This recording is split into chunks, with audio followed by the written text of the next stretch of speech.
what to do. He's probably faced at least a couple Garbodor decks on his way up here, so he's got to have some experience with that.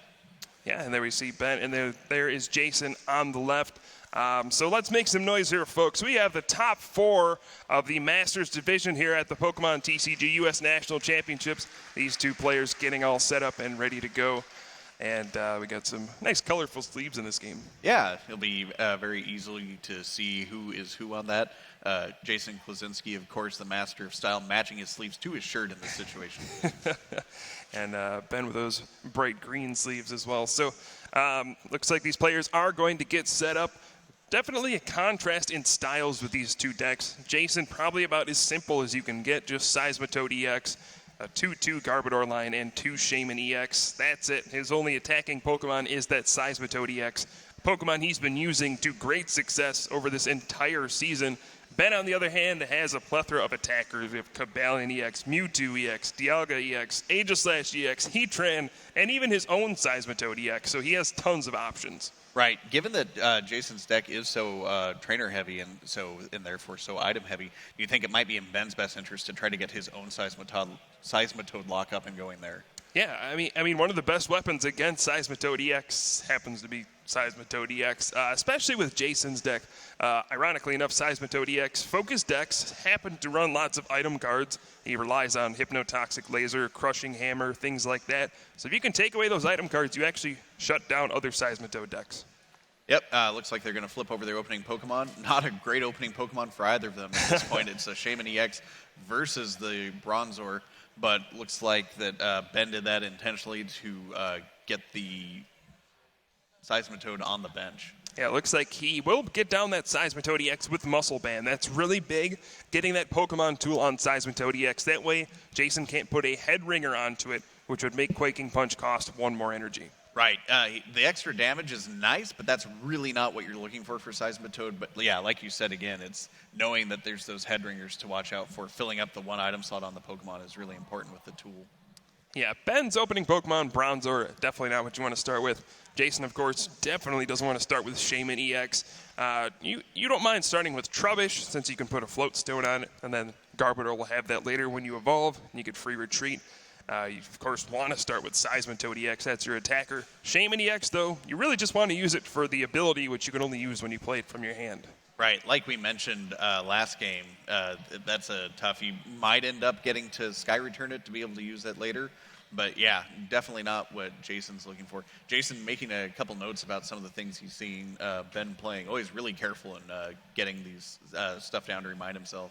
Yeah, there are a few key cards for Ben here that I think will give him a great shot at winning this matchup. The first one's going to be Cobalion EX. Has that Righteous Edge attack. For 1 energy, can discard a special energy attached to your opponent's active Pokemon. And Seismitoad EX really relies on double colorless energy, so that's a great way to break that Quaking Punch lock. The other big card here is probably going to be Steel Shelter, that stadium card that prevents your metal Pokemon from being affected by any special conditions. Right, and Jason runs those 4 Hypnotoxic Lasers and the 3 Burbank City Gyms. So between getting rid of the Poison and Sleep, it really, really helps those metal Pokemon do better there. Right, so now it is Jason's turn. Since Ben goes first, he is not able to attack. And it looks like Jason doesn't have an incredibly good hand here. We see a Professor Sycamore at the top of his hand and then a bunch of cards he really doesn't want to get rid of. So unfortunate start. Oh, and he goes for a hammer to try to start off there and gets a Tails on that. So he can't even try to slow down the option there. Although it looks like he's going to be playing a Professor after he Ultra Balls here. So, maybe, yeah, he's going to be doing both. He's playing an Ultra Ball. Yeah, he's going to be just doing the Ultra Ball.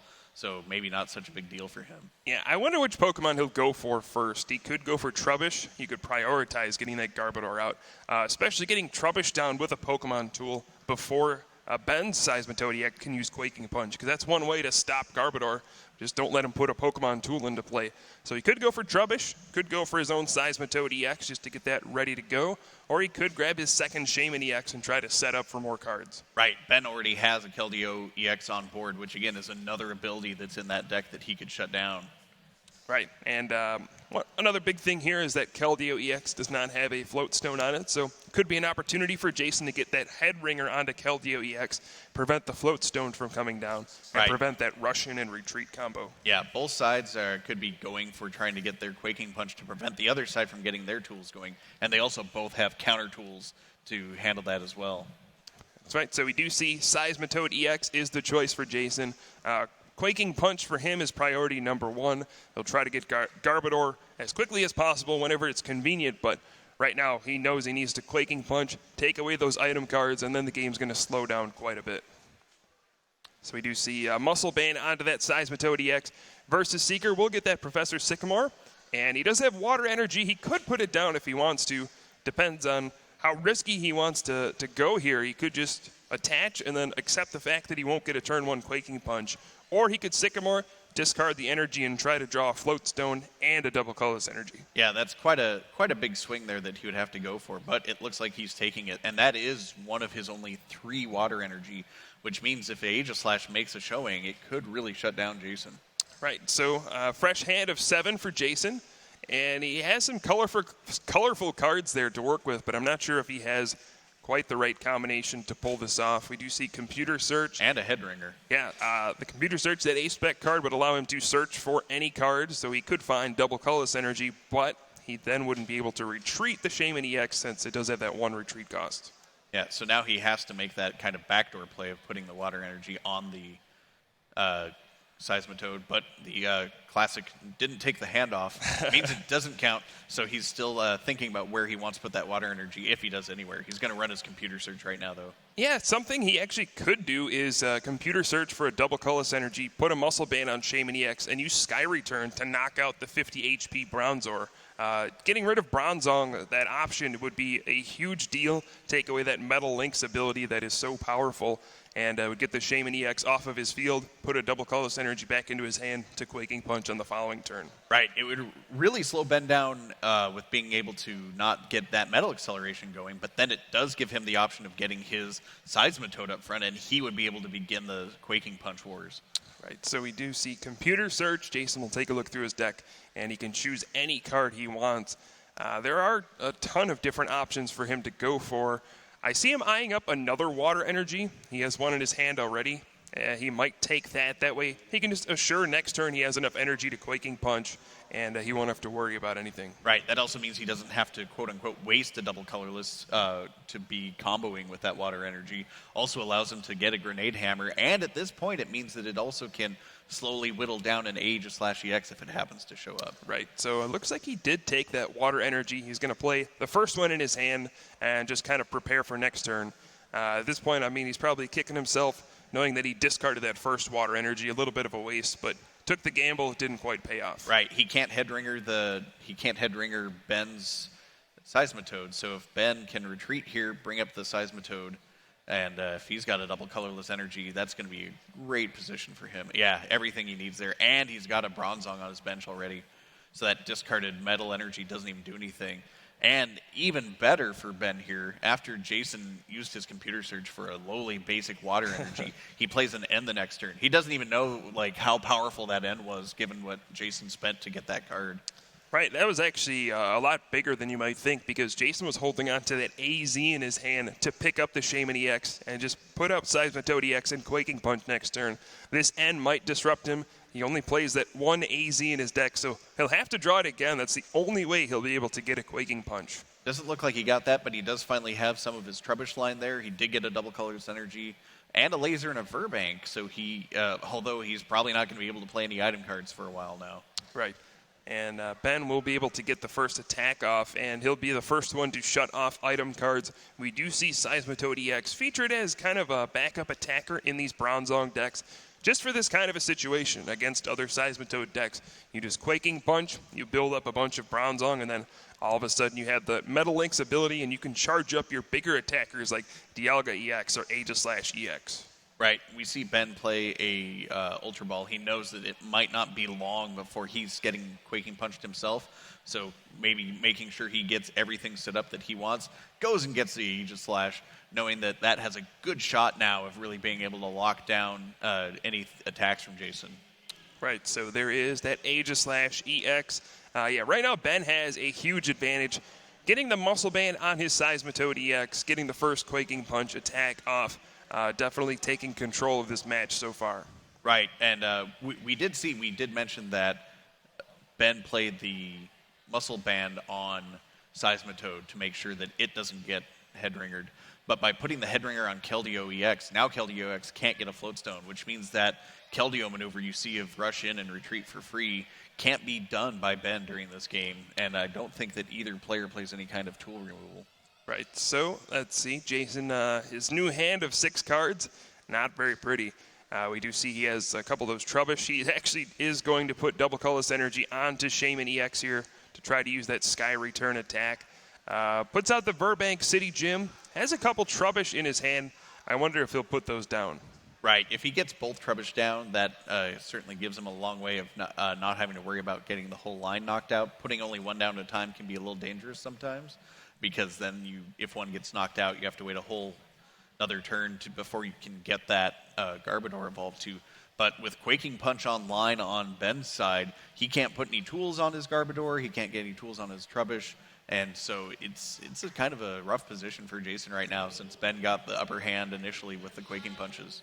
Yeah, so he's going to use Sky Return, opts not to put any of those Trubbish down, because if Ben has a Lysander, he can bring out one of those Trubbish, and it has a 2 retreat cost, and that will prevent Jason from using Quaking Punch. So he just wants to make sure Seismitoad EX is his only Pokemon in play. He needs to start using Quaking Punch. That's his strategy. He tries to go for it turn 1 or 2 and continue it the entire game, but now we're on turn 2, and he still hasn't been able to use it. Right, and this is going to give Ben another turn of items. Really going to be super great for him. You see him playing the Battle Compressor right now. He knows that the Quaking Punch is probably coming, although Seismitoad still doesn't have enough energy on it to Quaking Punch, but we saw him return that Double Colorless to his hand, so Ben knows that it will be happening next turn if Jason wants it to, which he almost definitely will. Right, Ben probably feeling pretty comfortable in this spot. He's gotten 3 full turn of item cards at this point, and that's really all you can ask for. You probably celebrate when you get that many turns of item cards against a Seismitoad EX deck. He was able to use his own Quaking Punch, has a Bronzong in play, and this Battle Compressor gets more metal energy in the discard pile to use that Metal Link's ability and start charging up that Aegislash-EX. Right, he's going to have the upper hand right now because his, let's see here, yeah, he will, although you don't, eventually will get knockouts with Quaking Punch, since he's getting the, he's actually 30 damaged already from that Sky Return, so Jason will actually end up, oh man, I can't do the math right now.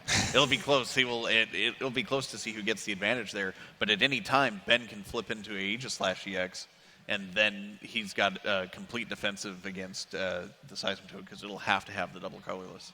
Yeah, the big thing here is even though Keldeo EX does have that head ringer, he can rush in and just retreat with energy cards still. So that Double Colorless energy does give him some mobility. As long as Jason doesn't have Garbodor out, that Keldeo EX will be a major factor for Ben. Right. Playing another Ultra Ball here, again, playing as many items as he can, goes and gets another Bronzor. And then also, once he's got 2 Metal Links up and running, he can use those to retreat his Keldeo as well and not really cost him anything because he can constantly get those Metal back. Yeah, Metal Links is just an incredible ability that just provides unparalleled energy acceleration. We saw it with that Electric a few years ago, that Dynamotor ability, the same concept this time for Metal-type Pokemon. That ability is always very strong. Yep, Ben going to play a Versus Seeker here. Again, knowing that this may be his last chance to play items for a while, gets that all-important Lysander. Yeah, so smart play from Jason there, not putting down the Trubbish. We did see Ben has access to Lysander and could have stopped Quaking Punch even longer. So I think this turn we'll see Jason play many more cards. He does have 2 Trubbish he can put down. He'll attach to the active and try to set up with Shaman EX to draw a few cards and maybe draw a supporter card. He does get a Lysander of his own, although he really doesn't have any super great options to Lysander at this point. Right, he could bring up a Bronzor and knock it out, but it doesn't really gain you a lot of ground. You could go after Keldeo EX since, if you Lysander anything else, it's going to have to rush in and retreat anyway. But the best option is probably just hitting the active, Quaking Punch for 50. That Shaman EX Sky Return for 30 did set up some nice math. it'll just be 3 Quaking Punch attacks to knock out this Seismitoad EX. Instead, it'll be 150 damage plus the 30. So if we just see Quaking Punch back and forth, Jason's Seismitoad will win out. Right, which means that Ben will probably make a maneuver somewhere down the road to not have that happen because he's got that Aegis Slash. He can shut down the damage right away. Right, and then that's really what Jason's trying to maneuver for here. If he can force Ben to stop using Quaking Punch, all of a sudden he can get back his item cards, maybe get a Float Stone down, get Garbodor into play, start playing those Hypnotoxic Laser, those Crushing Hammer, maybe Versus Seeker if he can find one of those. He just needs to be able to play his item cards because he plays so many of them in his deck. Right, it might be in Ben's best interest right now for him to get a second Seismitoad onto his bench, so that he can be switching into that if he has to retreat this current Seismitoad. Yeah, we did see Ben actually opt to Ultra Ball and discard his second Seismitoad EX, thinking he probably wouldn't need it, favoring Aegis Slash EX instead. But there we do see just another Quaking Punch, 50 more damage on Jason's Seismitoad EX. That's going to soften it up next turn for that Slash Blast for Aegis Slash EX. Ben can rush in and retreat into it, Slash Blast for 100 next turn, and really start putting some pressure on Jason. Right. Also, Ben doesn't run anything like AZ, so all the damage that Jason gets out here is going to stick around. Yeah, that's pretty important. It could always be a Lysander target later in the game to get some easy prizes. Speaking of Lysander, there it is. Ben's going to pull up Jason's first Trubbish, and again, Trubbish has that 2 retreat cost, so it's not easy to retreat. When Ben's using Quaking Punch, also cannot play Float Stone, so it's kind of stuck there. Right. So that Trubbish is going to be there for a while. He has to kind of like counter, like trying to keep it up. And so he can only do 1 Quaking Punch before he knocks it out. And when he knocks it out, then Seismitoad gets to come back up again. Yeah, and this is brilliant from Ben because this could break that Quaking Punch lock from Jason's side. Right? If Trubbish can't retreat, no Quaking Punch, that means Ben gets his item cards back. So brilliant play from both sides so far, but Ben seems to be at the clear advantage. Right. Although if he suddenly stops Quaking Punch to keep the Trubbish locked up, that opens up Jason to get item cards again. So he's got to balance off between how much he needs his item cards versus keeping Jason from having his. Right. So looks like Jason won't have anything else to do but pass, and it'll be on Ben's turn again. He'll have a big decision here. Does he want a Quaking Punch, take the knockout on Trubbish, and then Seismitoad EX on Jason's side will knock out his? No, he decides to go, the rush in and a Max Potion healing off that Seismitoad EX completely. That's going to give Ben an even bigger advantage. Right. We were talking about how suddenly that Ben would be losing the Quaking Punch versus Quaking Punch fight, but now that Max Potion does cost him a double colorless energy, but he had another one in hand, so he was able to recover right away. Yeah, and that's not what Jason wanted to see. And you can see just why getting 1 turn of item cards is such a big deal. If Ben doesn't have the opportunity to play that, maybe the prize situation goes a little differently. The advantage maybe swings back to Jason, but now a fresh Seismitoad EX. Jason's has 100 damage on it already. This is getting uglier and uglier by the turn. Right. I talked earlier that that Ben didn't play anything like AZ or Super Scoop Up to get rid of damage, but he does play a very unique way to get rid of damage, healing it. It's a very novel idea. Yeah, these days, because we're doing so much damage, people are opting to pick up their Pokemon with some of these supporters and trainer cards, that the healing cards have gone away, and we really haven't seen Max Potion outside of the fairy decks these days that can move their energy around. So to actually see that might be even a little bit of a surprise. Yeah, absolutely. And Ben getting that Steel Shelter into play, not going to be too relevant right now since Jason can't even play Hypnotoxic Laser against Quaking Punch, but he does get Burbank City Gym out of there. Right, and he might just be also trying to clear it out of his hands, so in case another N, or if he gets to play his own Shaman, that he ends up getting an extra card out of that. Right, and Ben will take the first prize of this top 4 matchup, taking down that first Trubbish, and all Jason can do is promote that Seismitoad EX with 100 damage on it already. Finally, top decks a supporter card. Gets a Professor Sycamore, but he may have other plans now that Keldeo EX has no energy on it. Right, he's going to be able to bring up that Keldeo EX with the Head Ringer on it. Now suddenly it can't retreat because it has no energy on it. Yeah, so Ben is going to need a double colorless energy to retreat this Keldeo EX. Otherwise, he will be the one not using Quaking Punch. Jason will start to be able to use item cards, and man, both these players kind of using the same strategy, using Lysander effectively to stop their opponent from using Seismitoad EX's Quaking Punch. Right, the Metal Lynx isn't going to help Keldeo right now. Yeah, it can only go to a benched Pokemon, so great play from Jason recognizing the situation. Can Ben find a double colorless energy? He's already gone through 3 of them, right. So he would need his 4th one. Right, and at this point it could be prized, it could be deep in his deck. Yeah, that Keldeo is a little bit locked up at this point, and suddenly also Ben's going to be item locked. So Quaking Punch from Jason, and we're back over to Ben. Ben trying to figure out what his plan is. Right. Jason might take a slight advantage here, maybe trapping that Keldeo EX for a few turns, but we do see that looming threat on Ben's bench. Aegislash EX already has 4 metal energy on it. That means Slash Blast hitting for 120, plus 20 for the Muscle Band. I mean, if you get enough energy, you can start knocking out Seismitoad EX in 1 hit, and if that starts happening, man, there's really not much you can do. Right, it's going to be immune to any damage itself. It can't play item cards, but you're not that worried about it because you're just knocking out those so quick. Looks like Ben is considering putting a Mewtwo on his bench.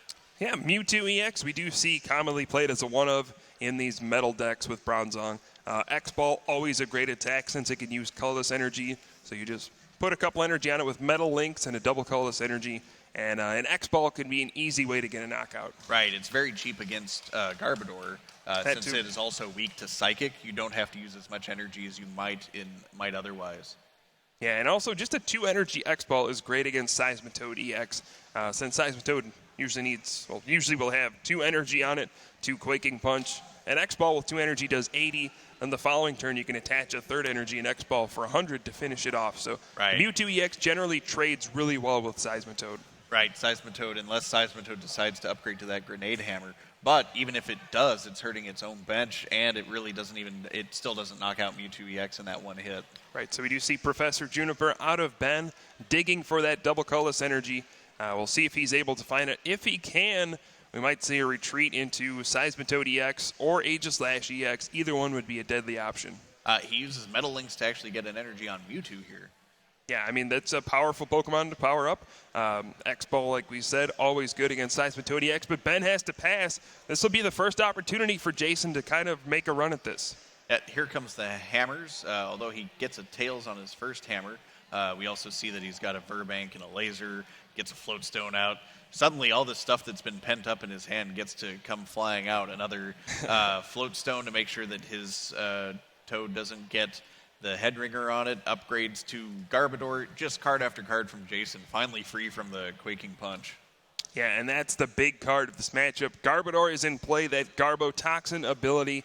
When there's a Pokemon tool on Garbodor, no other Pokemon have abilities anymore. So that Mighty Shield we see on Aegislash EX, gone. Bronzong's Metal Lynx, gone. Keldeo EX's Rush In, gone. And we're just going to play the game with attacks and nothing else. Right, and very few item cards either at this point. Yeah, and this is just kind of a complete lockdown deck. The only things you can really play are energy and supporter cards and stadium cards. But taking away item cards and abilities, that takes away a good portion of any deck strategy. Right, and here we see the Laser. Wow, Tails again. Dave's playing 2 just to make sure. And 4 Tails. That is, wow. I believe, 4 consecutive Tails from Jason. I'm sure he's been on both sides of the coin flips this weekend. Earlier when we featured him, he flipped quite a few heads on Crushing Hammer. Here, flips quite a few tails, but hey, that's just the risk you take with those cards. Right. So he plays his Professor and didn't have to discard anything. That's why he didn't worry about playing both those lasers. And plays his Versus Seeker. He knows that Quaking Punch is a threat at any time, so he's always making sure he gets such stuff. And he gets a Team Flare Grunt. Yeah, this is going to be big if Ben decides to go with his own Seismitoad EX again to Quaking Punch. Jason just using Versus Seeker well in advance. It's an item card that gets back a supporter card, so if Ben uses Quaking Punch, he won't be able to play Versus Seeker. So he's playing it now. If Ben decides to go with that, he can then Team Flare Grunt, discard the energy off that Seismitoad EX, and make it a lot more difficult for Ben to do anything. Yeah, Team Flare Grunt and Xerosic are supporters that didn't see a ton of play, but are becoming more and more popular, especially because they're cards that you can play to get around Seismitoad and that have big impacts on Seismitoad. Yeah, it's weird. Sometimes we see item cards with pretty much the same effect as the supporter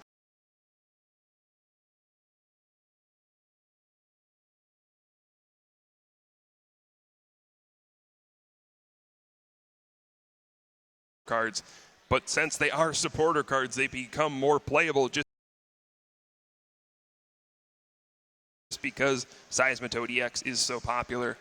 Ben forced to pass the turn. Keldeo EX now up to, looks like 160 damage, so surely will go down this turn unless Jason decides to play a Lysander, which he does.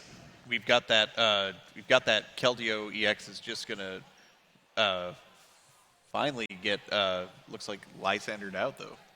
Right, going after the Bronzong here. This is actually kind of clever. He's using Quaking Punch plus Burbank City Gym with the Hypnotoxic Laser. Bronzong will go up to 80 damage, and then coming back into Jason's turn will be knocked out by Poison. So setting up some favorable trades here.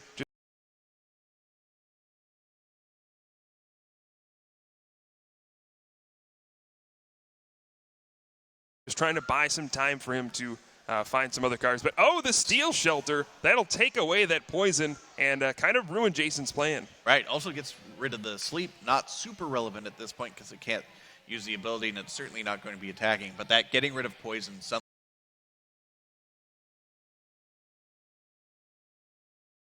makes it so that Bronzong will be out another turn. Although Ben really isn't able to do much, it still gives him one more turn to try to pull something out.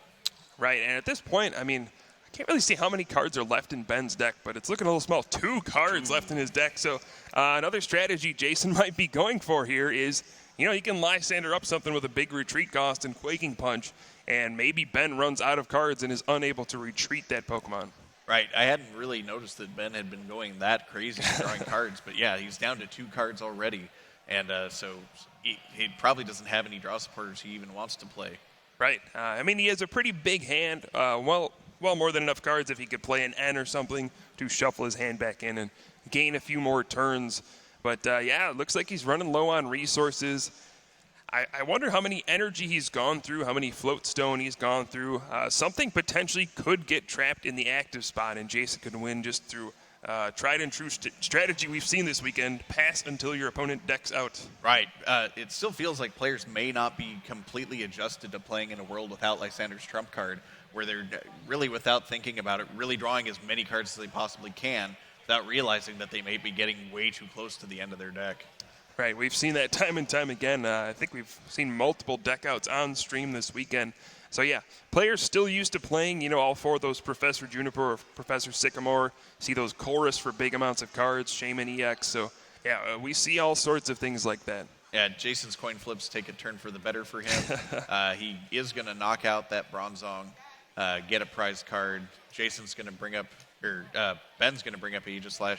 Again, remember, with Garbodor, there's no ability on it. There's no Mighty Shield protecting it. Yeah, we did see with that Crushing Hammer, Jason goes for that Seismitoad EX. So maybe he is going for that play. If he can find another Lysander, bring out that Seismitoad EX with the 3 retreat cost and just Quaking Punch, Ben might run out of cards and not be able to do anything. Yeah, we know Ben only has 1 more double colorless. Might even be that bottom card in his deck. Could be in his prizes at this point. Yeah, and I wonder how many cards like N he has left.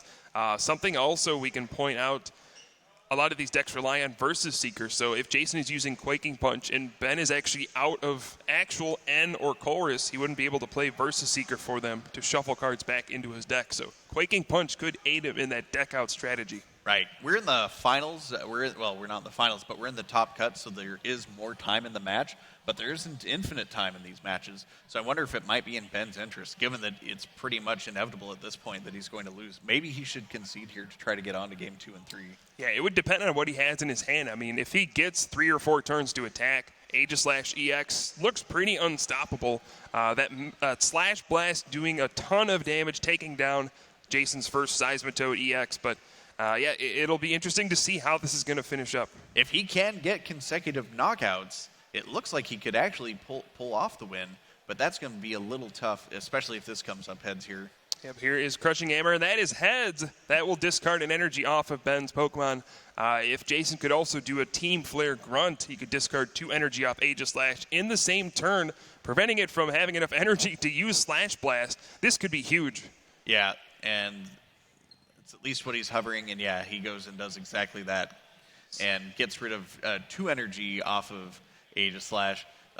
Looks pretty rough for Ben right now, unless if he drew a double colorless off of that prize card, he might be okay, but his Slash Blast isn't going to be doing quite enough damage then.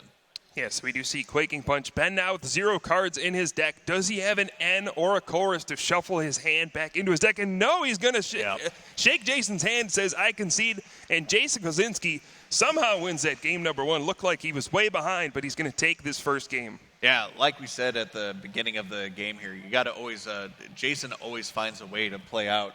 And even when things are completely doomed, as from what you can tell, Jason looks at what is available to him. And one of the greatest things that he does and what makes him such a great player is he looks at the board and he's like, I have 12 different plays that I can do right now that I can take that are even possible.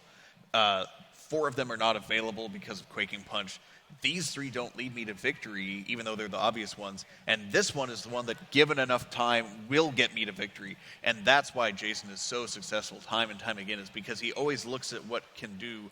And even though the play might be obscure and not even make any sense for the next 10 turns, it's the one that's going to be the one that actually lets him to win. And that's what you've got to be looking for in a trading card game. Yeah, it's pretty brilliant long-term strategy there. We haven't seen a lot of it with Lysander's trump card in the format since kind of reset the game so much. But now without it, I think the more experienced players have a bit of an advantage, the ones who have played in previous formats where the game has been so different. And Jason's experience definitely pulling through there, just sees any kind of strategy he can use to win. It doesn't have to be the same one over and over. Even though he only uses 1 attack the entire game, he finds creative ways to use it to his advantage. Right, he was using those Lysanders and setting up the head ringers in all the right places. Right, we were talking about how he probably wants to get the head ringer on the Seismitoad, but nah, he wants it on that Keldeo to make sure it can't get Floatstone and just strands that Keldeo forever, allowing him to set up his side of the board and not have to worry about Quaking Punch coming from Ben during those turns. Yeah, and for Ben, that has to be a pretty frustrating game. He was well in the lead for pretty much the entire time, got the first Quaking Punch, had his Bronzong up and running, even knocked out a Trubbish. I mean, he had pretty much everything going, but the one turn that got him was when that Keldeo EX was stuck in the active spot and he couldn't use Quaking Punch. All of a sudden, Jason got to use item cards, and it was all downhill from there. Right, it's enough to make him want to play, I don't know if scared is the right word, but maybe he wants to make sure that with all of those cards, that until he has a tool to go on them, not play them if tool cards are going to be available to Jason. Right, if he doesn't play that Keldeo EX right then it can't get head ringered. If he waits until he gets a Floatstone or even a Muscle Band, right, that's a way better situation for him. Yeah, it's always tough to know what to do, but Ben, I mean, again, he started 10-0 in this tournament. He knows what he's doing. Rough first game for him, Jason taking that first one down, but this is a best 2 out of 3 series. As you see at the bottom there, we have well over 37 minutes in this matchup to complete. So Ben, he did lose the first game. He can decide who goes first in the second game, and I assume he will be going first. Right, we do see Jason completely set up and Ben reshuffling, so Ben had to mulligan. Means that Jason's going to get at least 1 extra card based on how Ben's second hand here looks. Right, and right now I think Jason's probably feeling incredible in this situation. If there's anyone who knows how to play in tournaments the best, it is Jason Klaczynski. He knows exactly how much time is left. He knows how the rules work. He knows even if he loses a really long game number 2 here, he has the advantage in a game 3 situation where there's hardly any time left. I mean, if there's 5 minutes left, then it's like first prize wins. Jason's deck is pretty much going to take the first prize every time. So that's a situation he is absolutely comfortable with. Jason, again, has to start with a stranded Shaman. Not exactly what he's looking for. And then Ben is starting with a Cobalion and a Bronzor, gets a Steel Shelter down, and then is able to play Shaman for a big setup. Say that 5 times fast. Steel Shelter. Steel Shelter Shaman. So yeah, a much different start for Ben this time. Starting off with that Cobalion EX, has that Righteous Edge attack, which is really, really strong against Seismitoad EX, since it discards special energy, and Seismitoad relies so much on double colorless energy. Seeing the Muscle Band on there already, so Jason can't put a head ringer on there, Jason might be trying to go for some strategy where he doesn't go for the turn 1 Quaking Punch. He tries to get 2 basic energy on Seismitoad EX. Right, although at this point he doesn't even have a Seismitoad EX to get going yet. Yeah, first things first, I guess. Right, we do see 1 0-6 in his hand. Probably not what he wants to do right now because he's just got to dig for cards, but I don't know if he has any other supporters. Yeah, taking a look through his hand, it looks like he does have an N in there, so he could go ahead and play that. Right. He's kind of eyeing up that 0-6, maybe discard the Muscle Band off of the Cobalion EX. That way you can put a head ringer on it later. That's definitely an option, but without using Quaking Punch, it's a kind of a weak play since Ben could just put another tool down next turn. Yeah, interestingly enough, Jason had 2 or 3 double colorless energies in his hand and chose not to put one on Shaman, even though he would be able to Sky Return the next turn and be able to do a setup. He decided to send those back to his deck and just dig for more cards. Yeah, I think ideally he wants to find a Seismitoad EX and get that water energy onto it. Build up the 2 basic energy Seismitoad. That way you don't have to worry about that Righteous Edge attack. Using Sky Return with Shaman, sure, it does 30 damage, but it doesn't really advance your position very much. But we do see an N, both players drawing 6 cards, 1 for each of their prize cards. We do see the head ringer in Jason's hand, but again, Ben able to get a Pokemon tool onto Cobalion EX, so you can't put a head ringer on a Pokemon that already has a tool. Right, and Jason does get a double colorless, so he can now backdoor that play of putting the double colorless on the Shaman, since he knows he isn't going to get a Quaking Punch off this turn. He can just put that double colorless on there, bring up the Shaman, and then Sky Return it and be able to do a setup next turn, dig for a few more cards. That is a little dangerous, maybe, with leaving just the Trubbish out there. Although I don't know if Ben has anything explosive enough to be able to knock that out. I would say it's extremely dangerous, given Jason knows that Ben plays that Mewtwo EX, Trubbish weak to Psychic. So Ben could just get the Mewtwo EX in the active position with a double colorless energy, and X-Ball would be game over. You could see other crazy things like Ultra Ball, discarding a Metal Energy, and get a Bronzong. Then get a Steel Bullet with Cobalion EX. So there are ways for Ben to knock out that lone Trubbish if Jason decides to do this. It's just, does he want to take the risk? Right, you can see him agonizing over that play for all the reasons we've been talking about. He knows it's his best move. Oh, but he's going to put a head ringer on that Shaman, interestingly enough, preventing it from doing much of ever doing a Sky Return of its own, probably. Yeah, I mean, I know Jason is usually fine taking these risks because, honestly, it's a pretty low percentage that Ben has the combination of cards to knock out that Trubbish. It would have to involve Keldeo EX and a Floatstone, so that's 2 cards you would need already. And then on top of that, you would need maybe Mewtwo EX, double colorless energy, or Bronzong and a Metal Energy in the discard pile and another energy. So it is quite a reach to have to get all those cards, but Jason decides not to take the risk. Right, and we're seeing Ben playing already, has the Bronzong, puts Metal Energy in the discard pile. So maybe Jason just averted disaster there. Yeah, maybe. I think I saw Floatstone in his hand as well, so he could grab Keldeo EX here, do a Russian and retreat after using Metal Links onto Cobalion EX. So this looks to be an incredibly strong start for Ben. But, he is going for that Mewtwo EX. Of course, always good against that Trubbish or Garbodor on Jason's side. X-Ball, always a good attack, been pretty powerful for the last 4 years or so. Mewtwo doesn't seem to ever go away. Right, Mewtwo nearing the just like you said, 4 years experience of being just one of the most dominant cards in here, along with Darkrai EX. Those 2 cards have been around forever. We didn't see any Darkrai on stream, but he was certainly available here at the tournament. Right, so here we do see Ben having his deck shuffled after playing that Ultra Ball, the Mewtwo EX down on the board. And you can use Metal Links with Bronzong. He does have a Metal Energy in the discard pile, but it does only go to your benched Pokemon.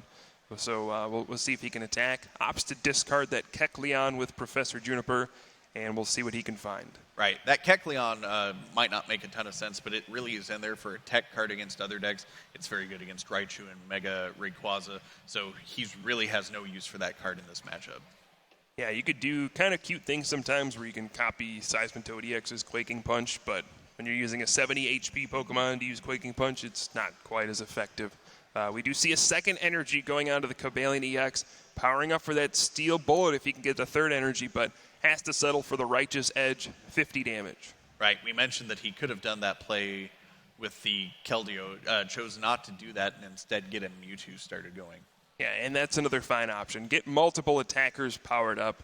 Mewtwo EX, always scary. And now Jason looks like he is going to go for the Sky Return, playing that Professor Sycamore, discarding Hypnotoxic Laser since Steel Shelter is in play. Right, he knows he's very unlikely to not get a Pokemon. He doesn't, but he does get an Ultra Ball out of those cards. So that way Trubbish won't be left completely alone. Yeah, that would be, that's definitely a disaster at this point if you're leaving yourself with just a Trubbish. Cobalion EX just needs one more energy to use its attack to win at that point. So I'm sure we'll see an Ultra Ball. We also see Burbank City Gym and Hypnotoxic Laser trying to put that Cobalion EX to sleep perhaps. But nope, Tails, it'll just be poison. But yeah, we definitely need to see an Ultra Ball or some other Pokemon coming into play this turn. Yeah, Jason definitely kind of bearing the lead on getting that other Pokemon out. It really isn't going to change anything Ben does. Now he has to decide what he wants to feed to that Ultra Ball. Looks like he's going for a Hammer. He probably doesn't want to do the Versus Seeker or the Water Energy, so that means pretty much the only thing he has left is that other Hammer. Yeah, Crushing Hammer, I mean, it's obviously useful, but in this situation, Bronzong can just use Metal Links and get the Metal Energy right back. Crushing Hammer will be much more useful once Garbodor is in play to shut off Metal Links, but for the time being, I think Jason recognizes, that's not too valuable of a card. I would rather keep my Water Energy. And again, you see Jason's meticulous play. This is the first time, I think, in this game that he's been able to search his entire deck, and I believe he just noticed that something is prized, makes a note of it so he can keep track of that going forward. Yeah, that's always a sign of an intelligent player. You know, prize cards are such a big deal in this game. You don't have access to 6 of your cards at the start of the game, so anytime you get to search through that deck, you want to take a look and see, are there any important cards in here that I need to be aware of that I won't have access to? Right, so Jason going through doing his search and ended up getting another Shaman, thinking that he needs more draw power than to move straight into a Quaking Punch at this point. Right, I mean, it doesn't hurt to draw, it'll be at least 4 cards off of this setup. Maybe try to find a Seismitoad EX if he can. But yeah, he probably feels pretty behind at this point. Ben has established a pretty good position, already has a Bronzong, 3 energy in play. Jason hasn't been able to use Quaking Punch at all this game, so feels like he needs to take maybe a little risk, draw some extra cards, and try to get more things out. Maybe try to get a Float Stone and a Garbodor to start shutting off those abilities. He does find a Seismitoad, however. Might want to put a Muscle Band on that to keep everything okay there. Although, interestingly enough, Ben doesn't play any Headringers to shut that down. Right, and Jason does use the Sky Return with Shaman EX, 50 damage with the Muscle Band, 30 more from the Burbank City Gym and Hypnotoxic Laser, and actually opts to promote his other Shaman EX. He had 2 options. Could have promoted Seismitoad EX, then that would have taken a big hit from Steel Bullet most likely, and that puts him in an awkward spot. So he would rather trade the prize cards of Shaman EX than the damage on Seismitoad, trading prizes for position. Right. He's got to be playing for the longer game here and is willing to let the game kind of accelerate with both players taking another prize. Unless, of course, Ben is able to do something here to keep that Cobalion from being as damaged. And so we see another Ultra Ball from Ben, discarding yet another Metal Energy for that Metal Link's ability. I wonder what he'll take with this Ultra Ball. Could start to power up perhaps Aegislash EX. Could get a second Bronzor. Maybe find that Keldeo EX if it's not in his prize card. So, although it looks like he's hovering on a Seismitoad right now. That's certainly another option. Use his own Seismitoad EX. Start using that Quaking Punch. And, yeah, I mean, we saw that be pretty effective when he was able to do that in the first game. So there is that Seismitoad EX. If Ben is able to get an energy and then Metal Links onto it, he can use Quaking Punch, and that puts Jason in kind of a strange situation. I mean, he's stuck with no energy in play and a Shaman EX in the active spot, so going to be difficult for him to use Quaking Punch on the following turn.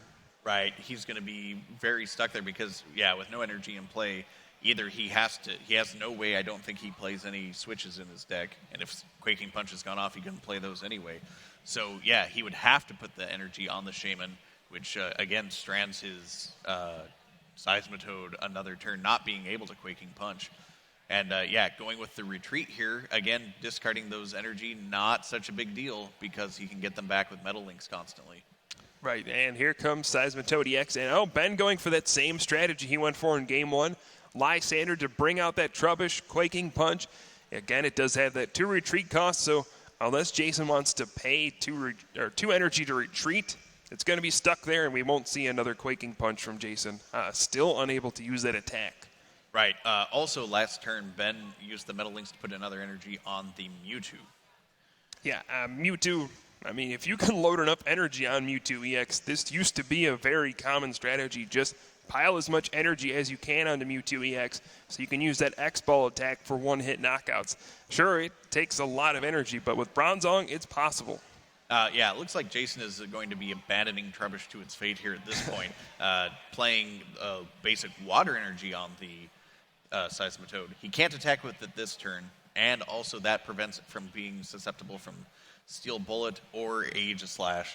So it looks like he's trying to go with the all-basic energy Seismitoad at this point. Double colorless energy goes on Mewtwo, can get a Metal Links, another basic metal onto it. That's going to put 5 energy on that Mewtwo all of a sudden.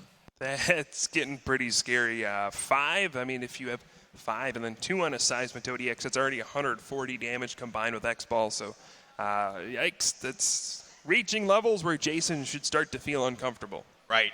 We do see a double colorless on Mewtwo, a double colorless on Seismitoad, and we just saw Ben discard another double colorless with that Juniper. So similar to last game, he's suddenly very low on double colorless energy.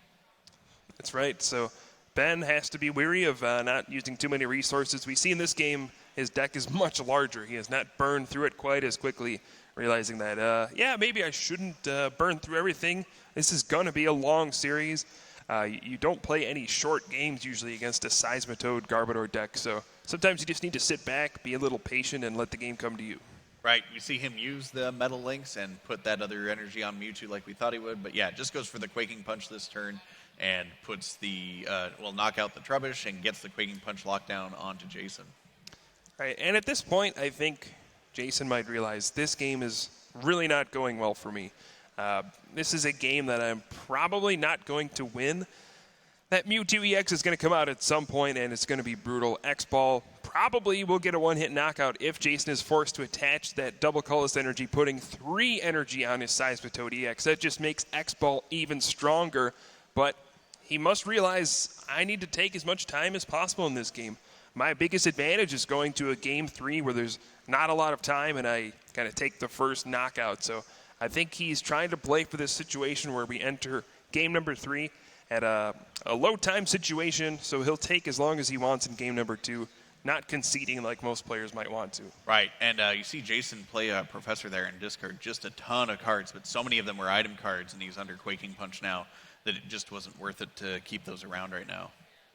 Yeah, and this is going to be a ridiculously tough situation for Jason to fight out of. He uses the Quaking Punch just for 30 damage, does not have a Muscle Band on his own Seismitoad EX. Ben has 2 options. I mean, he can just continue to use Quaking Punch. He clearly has an advantage doing this. He'll be able to shut off Jason's item cards while building that gigantic Mewtwo EX on the bench. His Bronzong both have Float Stone on them, so even if Jason wanted to Lysander those out to try to stall for time, they would be able to retreat for free. So Ben kind of learning from the first game, taking away any option Jason might have to come back. Right. Now that he's got 2 Bronzong, he's going to be able to Metal Links for a long time. And I think he has 1 more Metal Energy in his discard pile right now, so he could crank that Mewtwo up to having 6 energy on it. And then with 3 on the Seismitoad, that's enough for a knockout. Yeah, unfortunate that Jason had to attach double colorless energy in addition to the water energy to use Quaking Punch. But, I mean, that's what happens when you only play 3 basic water energy and your other 4 energy are double colorless energy. But, yeah, Mewtwo getting even more energy. I feel like we're going back in time here to seeing that electric Mewtwo deck that was so popular for so long. But got a new partner in crime with Bronzong. And then we see Ben attach a Metal Energy from his hand to retreat the Seismitoad, gets another metal in his discard, and the giant X-Ball, Jason makes the explosion hand sign showing that Seismitoad doesn't make it through very long. Oh, yeah. That is just a huge turn of events for Ben, and I don't know what Jason can really do to stop this. Even if you have things like Enhanced Hammer and Crushing Hammer, Sure, you'll knock a few of those energy off of Mewtwo EX, but it's still going to have a lot to put pressure on you. But yeah, we see heads on Crushing Hammer, discarding double colorless energy, putting Mewtwo just down to 4 energy cards. But, man, all Jason has is Shaman EX, no Seismitoad in sight. What can he do here? Yeah, he does have Computer Search, and he's playing that. He is out of Quaking Punch, so he can try to play some items. Discards an N. Oh, and the Grunt. Well, maybe not the Grunt. Yes, and the Grunt. Opting not to use that to knock down more energy off of the Mewtwo there. Yeah, it seems like even though you'd love to discard more energy, you probably need to play a supporter card this turn to draw more cards because the rest of his hand was pretty much more supporter cards. So he probably wants to, play an N, put Ben down to a low hand size, and then maybe find a Hypnotoxic Laser or something like that to find some way to come back here.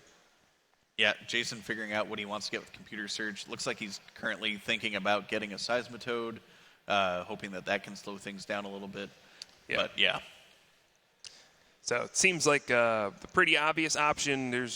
Didn't really look like he had any other Pokemon left in his deck, just Seismitoad EX. His second Trubbish, maybe in the prize cards. Seismitoad is only option at this point. If Ben wants to win, he'll have to knock out both Pokemon in play for Jason, and that'll be the end of it. But here we see the N. 6 cards for Jason, Ben going down to 3, and a lot of it's going to come down to what Jason can draw here.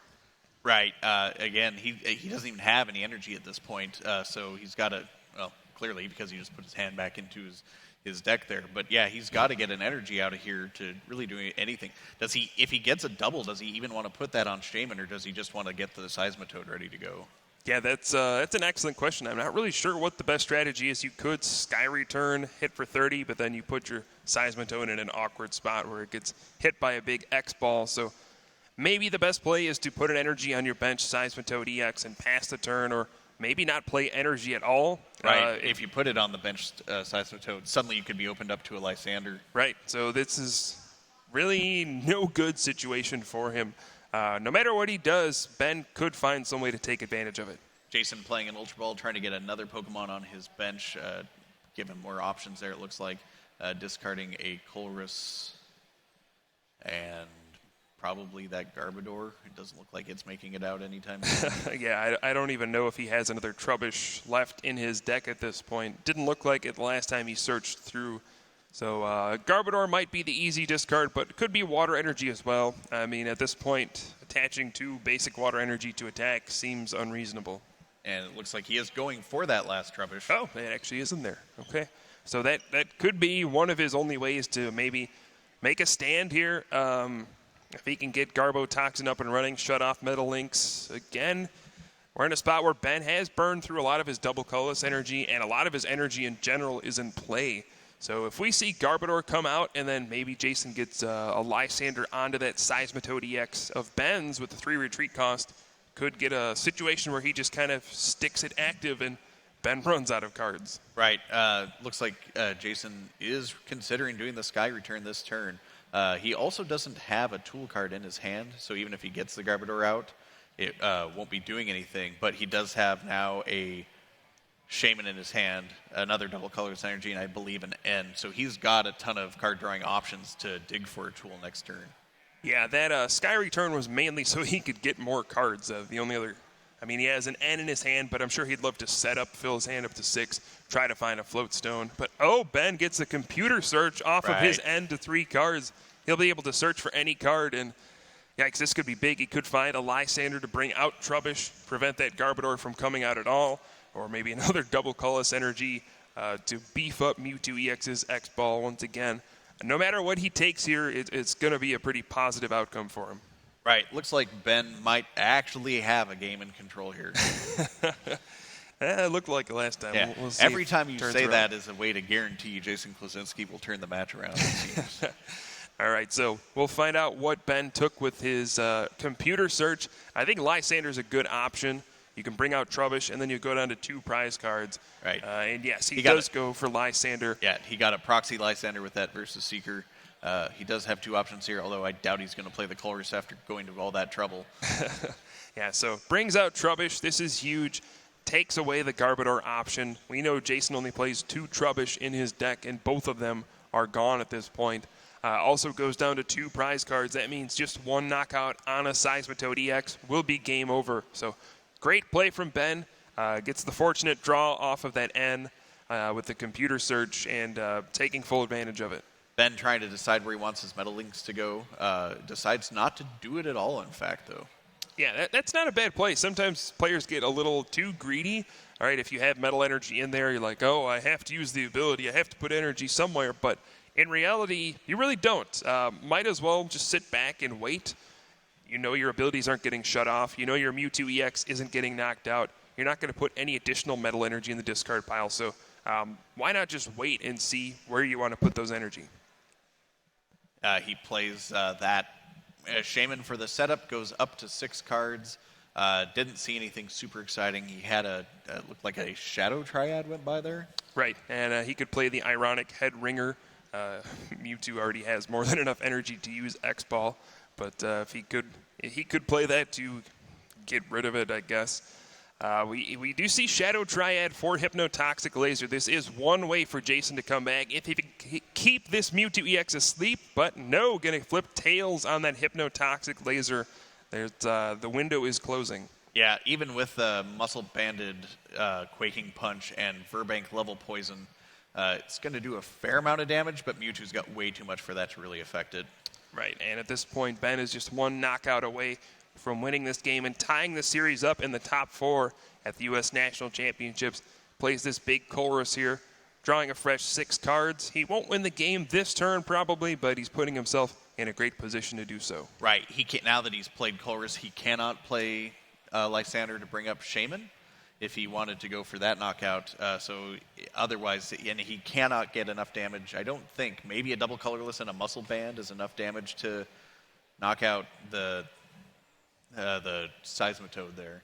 Yeah, he can't even play Muscle Band if he finds it, though. So Jason's Seismitoad pretty safe this turn, but it might just be inevitable. I mean, if he takes a big X-Ball, he still has to take all 6 of his prizes. Ben only has to take 2. So at this point, I mean, Jason, he would need to find his AZ, pick up the Seismitoad EX, and try to promote a new one. And it just seems like he would need to do so much to get any sort of solid footing to have any kind of comeback. Right, but again, that does set him up for a strong game 3.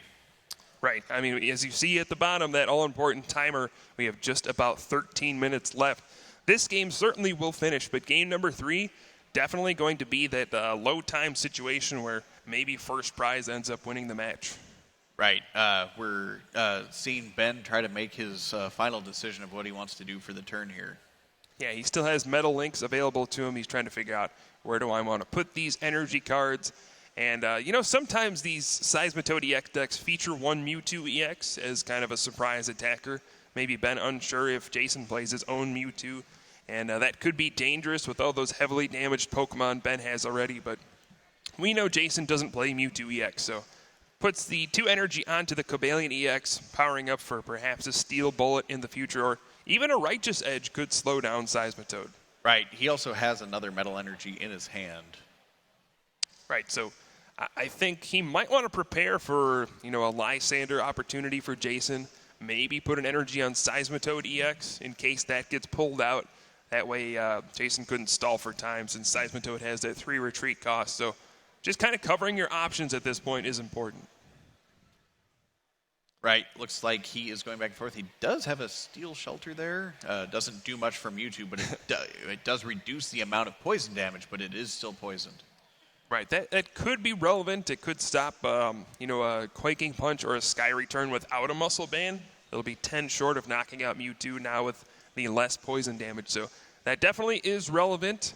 And looks like Ben's just going to continue using X-Ball, putting the pressure on Jason, 120 damage. And Jason's going to need to do something here. If he just leaves his Seismitoad active, Cobalion EX will come out and win the game next turn. Yep, and Jason's looking at his hands. He does have a decent amount of options. He's got that. He's got an N in his hand, and that also drops Ben down to 2 cards, although he's got the win on the board, I believe. Yeah, I mean, Jason has a lot of supporter cards, but you can only play 1 of those at a time. Right. And he needs to get that Seismitoad EX out of there. Not only that, he needs to get a fresh Seismitoad EX active because Shaman EX would be knocked out by Cobalion EX's Steel Bullet since it has that muscle band. So the clock is ticking here. Looks like Jason needs to find another Seismitoad EX and find a way to retreat his active one. It's no easy task. Right. Interestingly enough there, he could have played a few more cards out of his hand to make sure that weren't helping him, to make sure he didn't draw them off of this end, but chose instead to just end and keep his deck big there. Right, so I'm not really sure what he's trying to draw at this point. May just be burning a little more of that clock to give himself a bigger advantage when we get to this game number 3. Draws his 6 cards. Those are a lot of ugly cards. Those cards don't do anything right now. He can not retreat his Seismitoad EX. He can't put the Float Stone on the active since it already has a muscle band. So seems like at this point the writing is on the wall. There's no real way. Yeah. And Jason acknowledges this, concedes the game, and Ben Moskow ties the series up 1 game apiece, and we're moving on to the deciding game 3. Yeah, great comeback for Ben there. Again, we thought in that first game, he got a pretty solid lockdown on Jason, and Jason just was never able to really recover. Yeah, going into this, I felt like Jason may have had an advantage having Garbodor out, but in these first 2 games, Ben has really been in complete control of both of them. The first one just kind of slipping away from him a little bit, but really feels like he has a strong hold on this matchup, realizes how to attack it, and Seismitoad EX has been big for both players. Right. It felt like he even had a better handle on that second game than he did the first, realizing some of the mistakes he had made in that first game. And so hopefully for Ben, if he can actually go this out, he's going to be going second this game. So Jason will have the first turn to do what he wants there. But again, if Jason does go first, he can't Quaking Punch on his first turn. So that is do you think that it's even possible that Jason would want to choose to go second to ensure he gets the first Quaking Punch off? That's so tempting, right? You're like, if I go second, I could Quaking Punch and I could attack right away. But I think it's way more important to be able to go first and get Trubbish into play, get that Garbodor out turn 2, and have an opportunity to do that. I think he'll definitely go first. Most of the time, it's the right decision to go first. Right. It's such a huge advantage. Even without being able to attack, you get to get so much of your stuff set up. If you have any evolutions, you're a whole cycle ahead of your opponent on that. So, yeah, going first is almost always the best.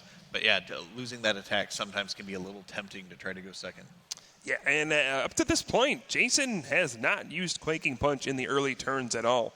Normally, his deck is super consistent, just aims to do that Quaking Punch attack. It's really simple to pull off, just costs 2 energy on a basic Pokemon, but he has not been able to do it before turn 2 at all in this series. So, I'm sure he's hoping to be able to finally do that. Right. He's been, both of his games, he's opened with a Shaman in the active position. So it's been not what he wanted to open with in both of those games. Yeah, but of course, Ben does have some Pokemon that make it difficult for Seismitoad to be successful early on. That Cobalion EX with Righteous Edge makes it really difficult to really be aggressive with Quaking Punch since it's so easy to discard double colorless energy. He has his own Seismitoad EX that can make it a little difficult.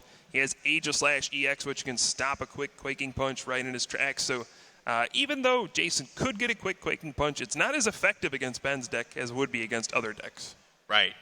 And looks like they are pretty much done getting their setup. They're both drawing their initial hand. So we will probably head back to the game here.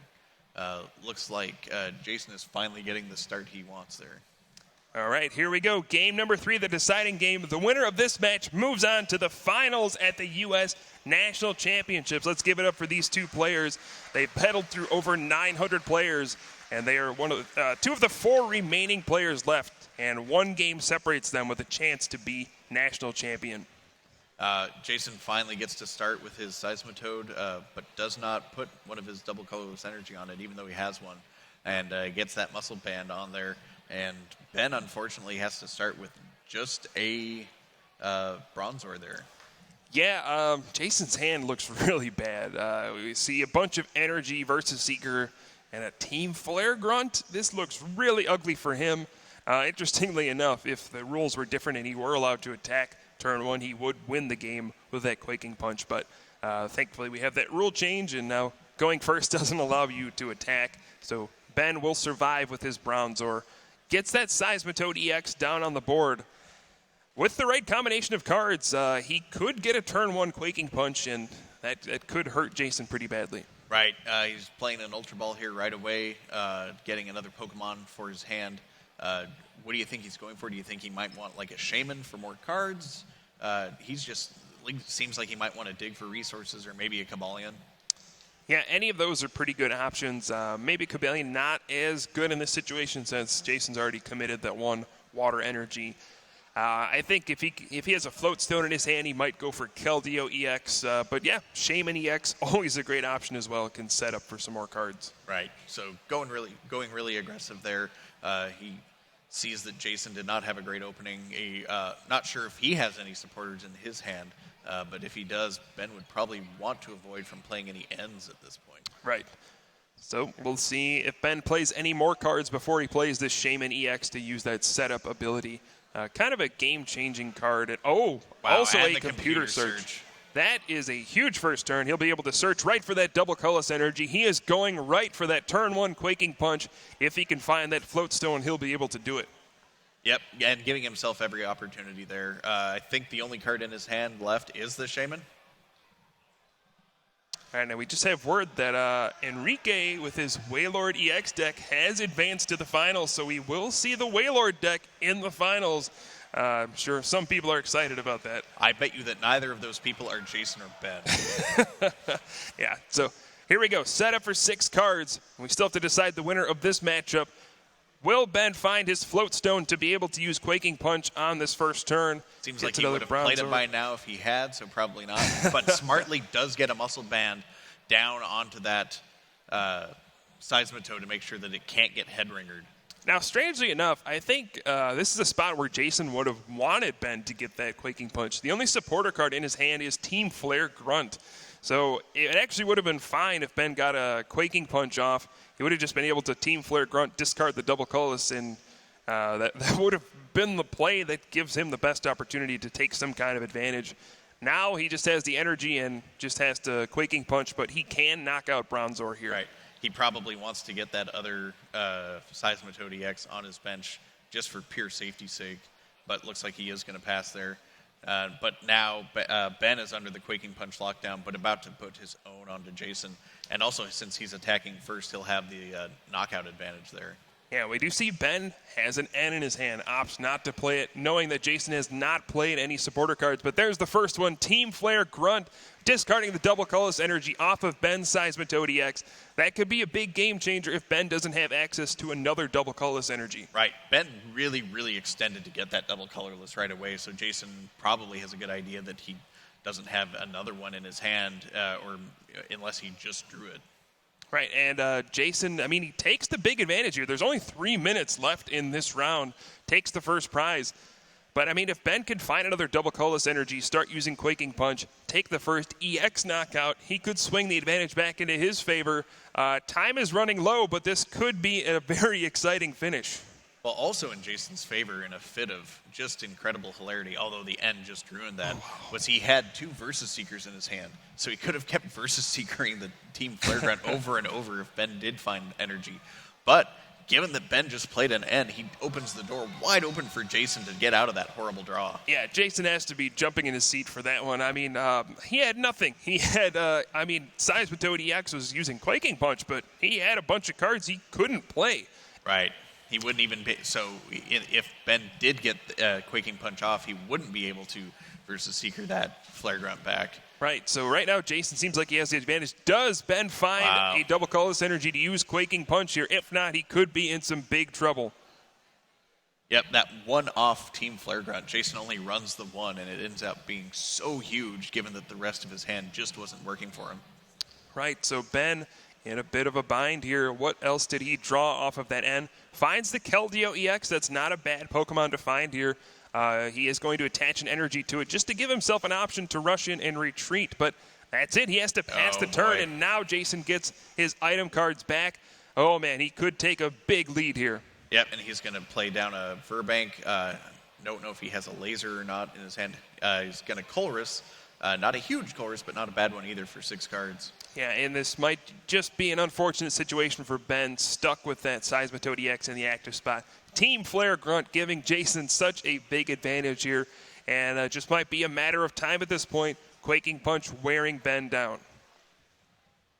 Yep, so, and we're down to about a minute left to play. Again, our clock is not 100% accurate. It's just an approximate clock. Jason is going to play an N, draw his cards there. Yeah, and he gets plenty of good ones off that Chorus. I mean, he gets Hypnotoxic Laser, gets a Crushing Hammer. If he can discard an energy off that Keldeo EX, that could be huge. Right, Jason only gets to draw 5 cards there because he's already taken a prize. Oh, that one's actually Chorus, so he gets that was full Chorus. 6 off of that end. one. I'm sorry, yeah. But yeah, so he's up to the 6 with the bench there.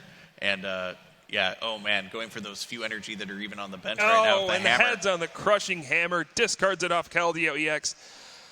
Wow. We actually just got an update. Our timer is completely wrong. We have about 7 minutes left in this matchup, so just reset that. We'll have much more action for you than we thought, but still Jason in a dominant position at this point. And yeah, Jason goes for the Quaking Punch. Is going to lock down Ben's side. So that does give Ben a bit more time to try to pull out of this bad position he's in. Yeah, but at this point, I mean, Jason, you got to think this Seismitoad EX will go down at some point. 100 damage on it already. Ben can't play Max Potion because of Quaking Punch. And, he doesn't have a Bronzong in play. If Jason can get Garbodor out soon, this could be really starting to lock down the game. But if Ben can find a Bronzong here, this could be a big deal. Right, and Jason also has the backup Seismitoad just in case something happens to that first one. Yeah, I think ideally Ben would want to find a Bronzong and a double colorless energy here. He can Metal Lynx onto the Mewtwo EX, rush in, and then retreat with the double colorless energy, but I don't know if he found any of those cards. Yeah, looking like another Seismitoad among other cards in his hand there. Ouch, so this game slipping away from Ben Moskow. Top 4 matchup here, game number 3. And he has to pass the turn, and it can walk right into a Hypnotoxic Laser from Jason. Quaking Punch would get a knockout. Now the question here is, does he want to take the knockout? If he does, that Mewtwo EX can come out and start using X-Ball if Ben has another energy. Could be potentially devastating, but he is going to go for the knockout, just opting to take that prize lead. Yeah, he just wants to get ahead and knows that even with the Mewtwo has 1 energy on it at this point, it really needs so much more to be able to knock out the Seismitoad right away, and then he's got the backup Seismitoad. Right, so he's deciding whether or not he wants to bench another Seismitoad EX here. He is going to do it. Just preparing for N. He wants to play as many cards down as possible. Probably at this point not too scared of a Lysander since, that would take up some time from Ben trying to do that. So interesting how the clock can impact your plays, and he does take this knockout. Jason flipping over a Zero-Sick as he takes his prize. Looks like, oops, you didn't see that, right? Right. But yeah, Ben does bring up the Mewtwo, probably his best option, given the board state right now. Yeah, I would say his only option. And at this point, even if he finds double colorless energy, an X-Ball is actually 10 damage short of the knockout. So Seismitoad EX will survive one more turn. It is possible he could get a Muscle Band as well. Hey, but with Quaking Punch, unable to play that. So, there's really nothing Ben can do here to get a knockout. And that just means Jason will have another turn to Quaking Punch and kind of cement his lead. Yeah, we finally see a Dialga EX come out here. Oh, it does exist. And we get rid of the Burbank City Gym with the Steel Shelter.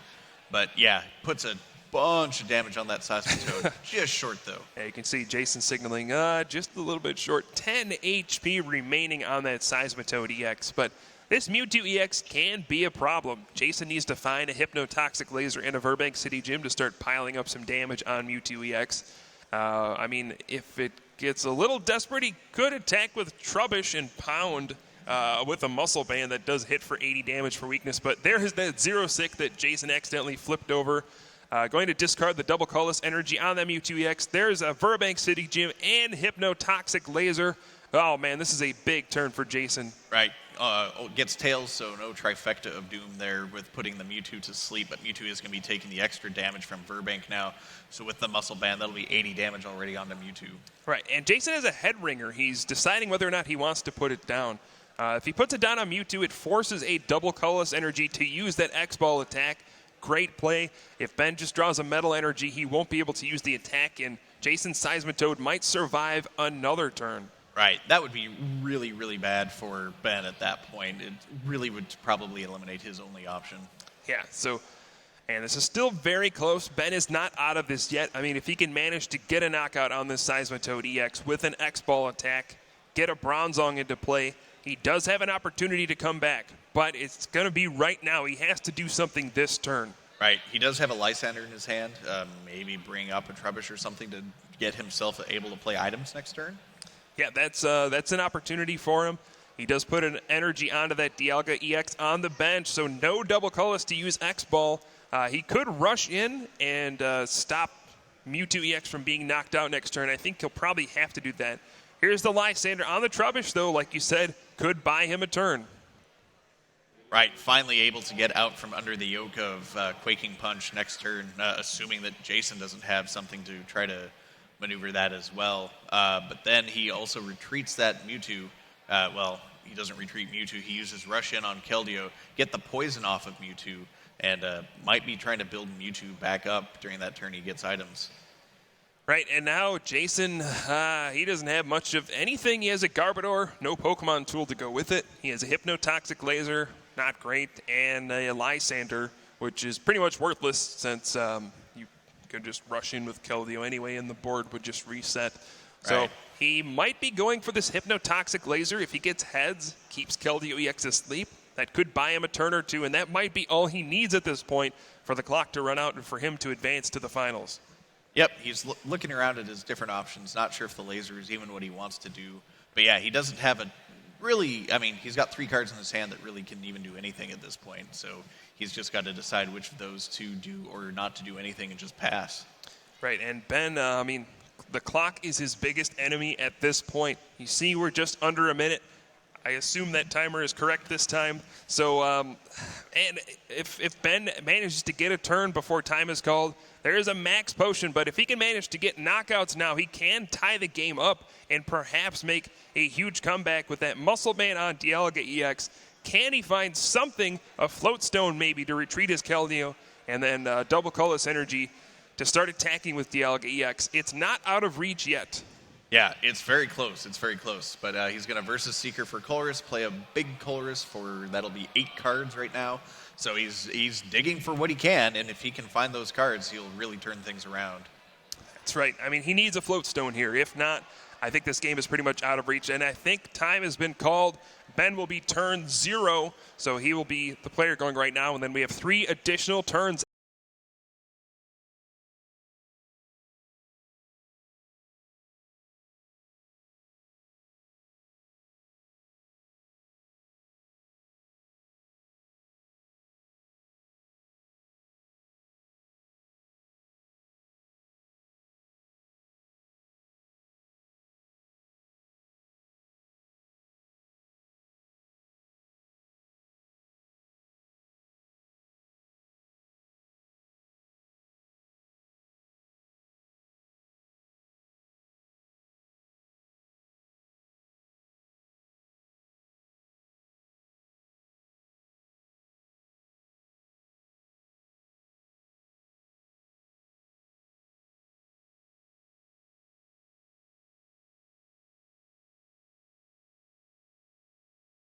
After that, Jason will be turn 1, and Ben will get an additional turn to try to tie the game.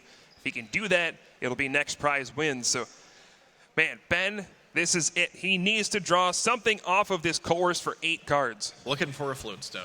And he has a Float Stone. He probably also needs a double colorless energy. If he doesn't find that and he doesn't get a knockout this turn, there's just not enough time for him to gain the ground he needs to tie this game up. Yeah, Jason was able to just get way too far ahead at the very start here for Ben to be able to come back. You can see Ben shaking his head. Doesn't look like he was able to find what he needed. He only plays those 2 Float Stone in his deck. He needs to find one of those right here. And I don't think he found one based on, the look on his face. Yeah, we do see a double colorless. We see an Ultra Ball. Maybe he Ultra Balls for a Shaman here to try to get... Oh, no, he gets the Bronzong. Yeah, Ben only playing 1 Shaman EX in his deck, already on the bench. So he's already used that option. He does have Bronzong. He can use Metal Links, but at this point, is it too late? Yep, he's going to put that other energy onto Dialga EX. Chrono Wind attack does take 3 energy, so he'd need an energy attachment. But the big card here is the Float Stone. But no, he just has to attach to the Keldeo EX, and that means, oh man, he's unable to take the knockout right there. And oh man, Jason Klaczynski even drawing the Float Stone for his Garbodor. That'll probably shut out any option Ben could possibly have. Right, the Ultimate Irony Department delivers the Float Stone to Jason instead. He's going to be able to get that Trubbish out of the way. He could even think he's got the Garbodor in his hand, so he can even turn on Garbodor to shut down abilities. Right. So we see a Hypnotoxic Laser getting tails on that, perhaps trying to keep that Keldeo EX asleep. And he finds that Float Stone for the Trubbish and the Garbodor. And I think the last card is a Lysander. If he really wanted to, he could promote Bronzong and just Quaking Punch that. But no, he's just going to Quaking Punch Keldeo EX and say, you know what, Ben, I don't think you can take 3 prizes in one turn. And there it is. Go. Ben extends his hand, and Jason Klaczynski moves on to the finals at the U.S. National Championships. Wow, what a weird series that was. Yeah, it was back and forth a lot. Like, we thought Ben totally had that first game. Turned out Jason turned it around. Second game, Ben was able to go wire to wire. And then that third game, Ben just never really got started and wasn't able to do anything. Yeah, we saw finally Jason was able to get that quick Quaking Punch attack off, and it really disrupted Ben at the beginning. Without item cards, you can't play things like Ultra Ball to find the Pokemon you need. You can't play those Float Stone early on to get that free retreat. So at the end of the day, Jason Klaczynski, and he's one step closer to getting a national championship. Congratulations to Ben. Great tournament. Again, he started 10-0, top 4 finish. He'll be going on to the World Championships, but now it'll be up to Jason to face up against that Wailord deck in the finals. Right. We were talking about having to take unorthodox strategies and find the path to victory. Jason's the best player that we know that's suited to do that kind of play. I believe Jason did play against one Wailord deck in the Swiss rounds. I don't know what the outcome on that match was. It was actually a tie. I don't even think the first game finished. All right. Well, that's not going to be an option here with that much time. One of these games is going to end one way or the other. But do you think that the Wailord is something that's going to give Jason trouble in the finals? Oh, absolutely. Jason's deck, it doesn't do a lot of damage. And the Wailord deck is all about denying prizes, runs all those cards like Rough Seas and AZ and Cassius. I don't know how Jason ever takes a knockout on a Wailord EX. That is right. 250 HP. And in addition to that, we talked about that Jason's only attacker, for all intents and purposes, is Seismitoad. In fact, he can't attack with Trubbish or Garbodor except for, I believe, the 10 damage pound on 20 damage pound, excuse me, on Trubbish, which means that the Suicunes that are in that Wailord deck can just prevent all damage from ever happening. Yeah, it's going to be an interesting match, to say the least. Definitely going to be a long one, as it always will be with Wailord EX and, well, with Jason as well. But I'm excited to see the final matchup. We'll take a quick break here, and when we come back, we'll have an interview with our winner, Jason Klaczynski.